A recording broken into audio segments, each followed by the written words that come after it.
আসসালামু আলাইকুম, welcome back to my channel. আশা করি সবাই খুব ভালো আছেন। আলহামদুলিল্লাহ আমিও ভালো আছি। আজকে এখানে মজাদার একটা ডিশ তৈরি করে ফেলেছি। এটা আমি কচি একটা লাউ নিয়ে নিয়েছি, আর এই লাউটা দিয়ে কিন্তু আমি এই ডিশটা তৈরি করেছি। এটা হচ্ছে লাউ ডাল। লাউ ডাল আমরা সবাই খেয়ে থাকি মশারির ডাউল দিয়ে বেশিরভাগ। তো আজকে আমি তৈরি করব মুগের ডাউল দিয়ে। প্রথমে লাউগুলো এভাবে পিস পিস করে কেটে নিয়েছি। একদম কচি লাউটা নিয়েছি যাতে করে টেস্ট ভালো হয়। কচি লাউ দিয়ে কিন্তু যে কোনো রান্নার টেস্ট ভালো হয়। এবার আমি পাত্র গরম করার জন্য বসিয়ে দিয়েছি, আর এর মধ্যে আমি 1 বাটি ডাল দিয়ে দিলাম। মুগ ডালটা হালকা করে একটু ভেজে নিলে কিন্তু স্মেলটা খুব ভালো হয়। তো আমি এবারে হালকা করে একটু ভেজে নিচ্ছি। আর এই মুগ ডাল দিয়ে লাউটা যে এভাবে রান্না করলে এত টেস্ট হয়, সেটা এভাবে রান্না করে না খেলে কিন্তু তোমরা বুঝতে পারবে না। এভাবে করে ডাউল রান্না করলে কিন্তু অনেক ভালো লাগে। মশারির ডাউলের চাইতে মুগ ডাল দিয়ে এভাবে রান্না করলে কিন্তু লাউটা আরও খুব বেশি মজা লাগে।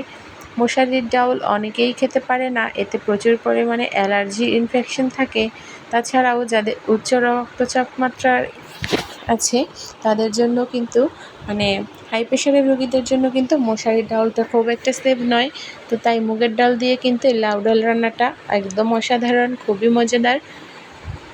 প্রথমে ডাউলগুলো হালকা করে ভেজে নিলাম। এবার ধুয়ে পরিষ্কার করে নেব নামিয়ে। যখন স্মেল চলে আসবে আর একটু কালার চলে আসবে সে অবস্থায় নামিয়ে নিতে হবে। তো এবারে নামিয়ে পরিষ্কার পানি দিয়ে ধুয়ে নিয়েছি। আর এবারে এর মধ্যে দারচিনির টুকরো দিয়ে দিলাম, পেঁয়াজ কুচি দিয়ে দিলাম, দিয়ে দেব পরিমাণ মতো সয়াবিন তেল, 2 টিস্পুন হলুদের ফাঁকি, 1/2 টিস্পুন দিয়ে দেবো মরিচের ফাঁকি, স্বাদ মতো লবণ দিয়ে আমি এই ডালটা ভালো করে মেখে নেব। খুব ভালো করে মেখে নিতে হবে যাতে করে পেঁয়াজটা একদম নরম হয়ে যায়। আর মাখানো হয়ে গেলে প্যানের মধ্যে এই ডাউলগুলো দিয়ে দিতে হবে। প্যানের মধ্যে ডাউলটা দিয়ে এরপর এতে 2 কাপ পরিমাণ পানি দিয়ে দিতে হবে। মেজারমেন্ট কাপের 2 কাপ পানি দিয়ে ঢাকনা দিয়ে ঢেকে ডাউলটা সিদ্ধ করে নিতে হবে। আর ডাউলটা যতক্ষণ পর্যন্ত না খুব ভালোভাবে সিদ্ধ হবে ততক্ষণ পর্যন্ত কিন্তু ঢাকনা দিয়ে ঢেকে সিদ্ধ করতে হবে। আমার এই ভিডিওটা যদি আপনাদের কাছে ভালো লাগে তাহলে অবশ্যই লাইক, কমেন্ট, শেয়ার করে দেবেন। যারা চ্যানেলটি এখনও সাবস্ক্রাইব করে রাখেননি অবশ্যই সাবস্ক্রাইব করে বেল বাটন ক্লিক করে দেবেন। তো এবার আমি প্যানের মধ্যে দিয়ে দিয়েছি ডাউলগুলো, আর ডাউলটা দেওয়া হয়ে গেলে 2 কাপ পানি দিয়ে দিব। 2 কাপ পানি দিয়ে চুলার আঁচ একদম কমিয়ে ঢাকনা দিয়ে ঢেকে সিদ্ধ হওয়া পর্যন্ত অপেক্ষা করব। অবশ্যই কিন্তু চুলার আঁচ কমিয়ে দিতে হবে। হাই হিট দিলে কিন্তু পানি শুকিয়ে যাবে আর ডাউলটা খুব ভালোভাবে সিদ্ধ হবে না। তো আমি এখানে 2 কাপ পরিমাণ পানি দিয়ে দিলাম আর ঢাকনা দিয়ে ঢেকে বসিয়ে দিলাম সিদ্ধ হওয়ার জন্য। 15 থেকে 20 মিনিটের মতো প্রথমে সিদ্ধ করে নেব। এরপর ঢাকনাটা খুলে আমি দেখে নেব কতটা সিদ্ধ হয়ে গিয়েছে। তো এবার আমি ঢাকনাটা খুলে দেখে নিয়েছি এটা প্রায় 80% এর মতো সিদ্ধ হয়ে গিয়েছে। তো আমি আরেকটু সময় দিয়ে একটু জাল করে এটা আরও একটু সিদ্ধ করে নেব। আমি একটু খুন্তি দিয়ে নেড়ে আপনাদেরকে দেখিয়ে দিচ্ছি যে এটা কতটা সিদ্ধ হয়েছে। তো এ পর্যায়ে আসলে কিন্তু চুলার হাই হিটটা বাড়িয়ে দেবেন, আর হিটটা বাড়িয়ে দিয়ে এটা একটু ঘুটে নেবেন। ডাল ঘুটনি দিয়ে হোক বা খুন্তি দিয়ে হোক হালকা করে একটু ঘুটে দিবেন, এত খুব বেশি একদম মেশ করার প্রয়োজন নেই। ঘুটে দিয়ে এর মধ্যে দিয়ে দিবেন পিচ করে রাখা লাউয়ের টুকরোগুলো। লাউয়ের টুকরোগুলো দিয়ে ডাউলের সাথে খুব ভালো করে মিশিয়ে নিতে হবে।